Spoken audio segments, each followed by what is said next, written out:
So here we have the main ingredients for the carrot and coriander soup.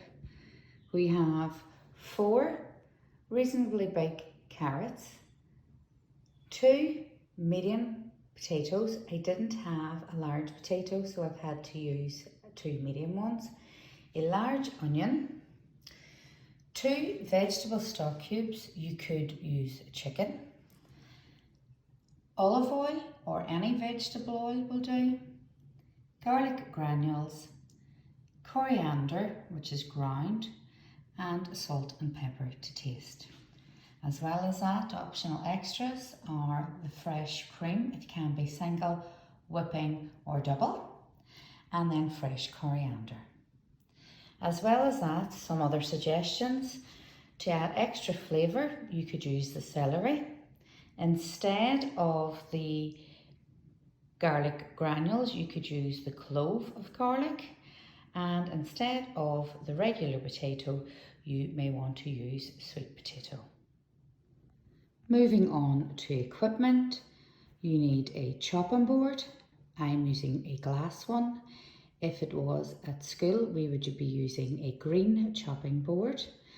You need a wooden spoon.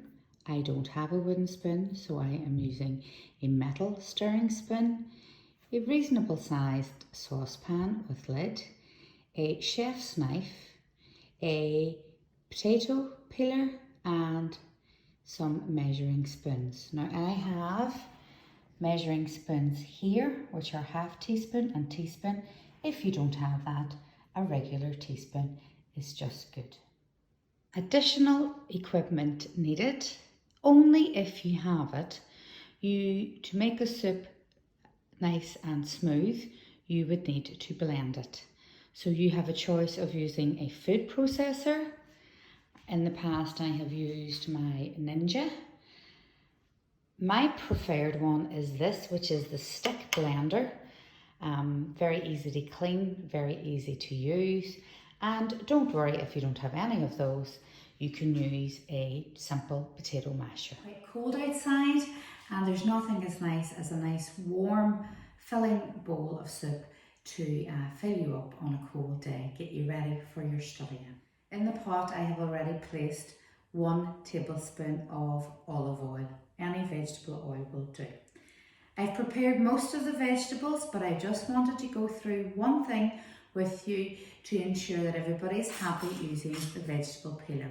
So the vegetable peeler has a sharp area here, and you just need to be very careful with how you hold your vegetables. For a carrot, make sure that your fingers are below the area that you're cutting, and then it's just a small, simple glide towards you.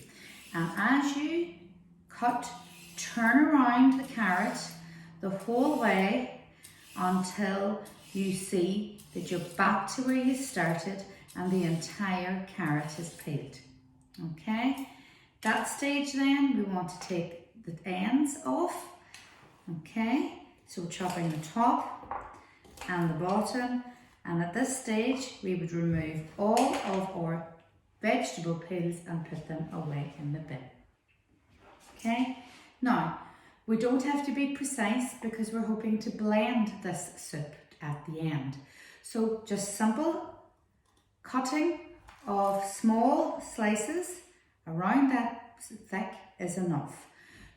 Please remember to use your bridge and claw so that you don't hurt yourself. Now I have a gas cooker, so I need to make sure that it goes on. So I'm pushing down and turning round.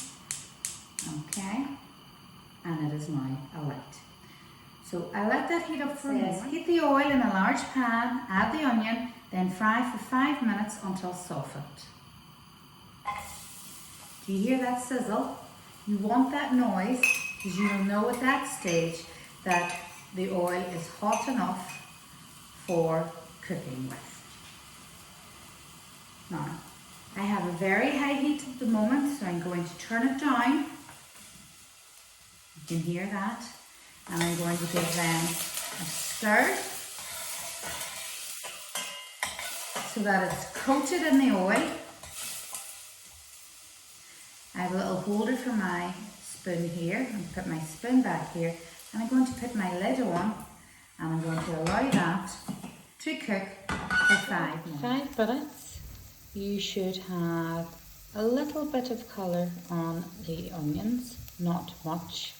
And at this stage, you can add your fresh garlic if you're using it, or your garlic granules, as well as your coriander and your potatoes. Now we are ready to add the potatoes and the garlic. I've decided to use fresh garlic just because I had it, no other reason, it's not any better. Give that a stir about and turn the heat up a little bit.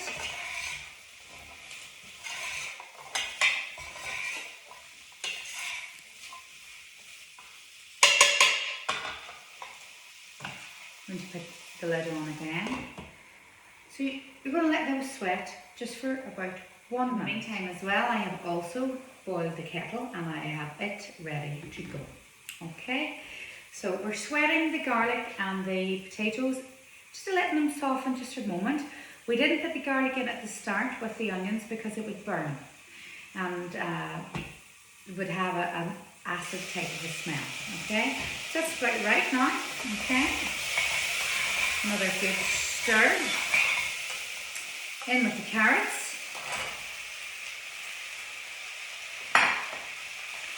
Another good stir.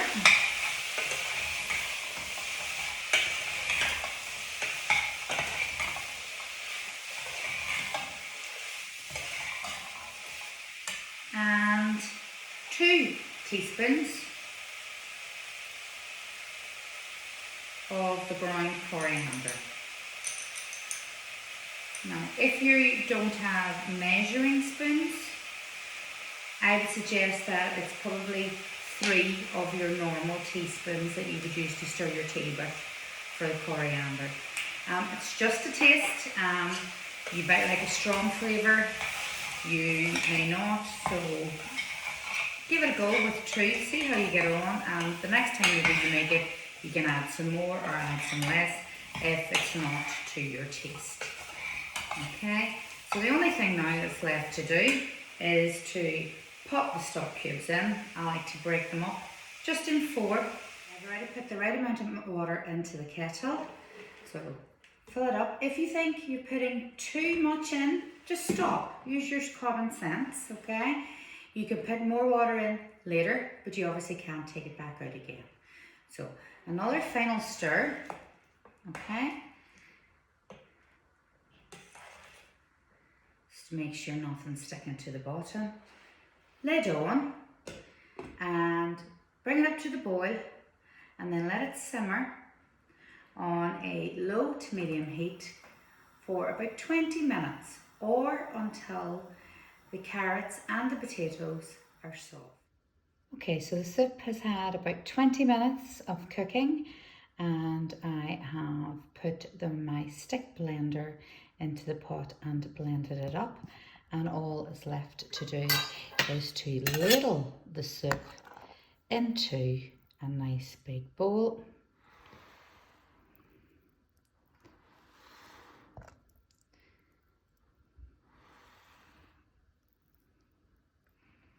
Okay, and take a spoon, dip it into and do a little swirl, and finally a little bit of coriander on the top, and there you go, a beautiful lunch. Enjoy carrot and coriander soup.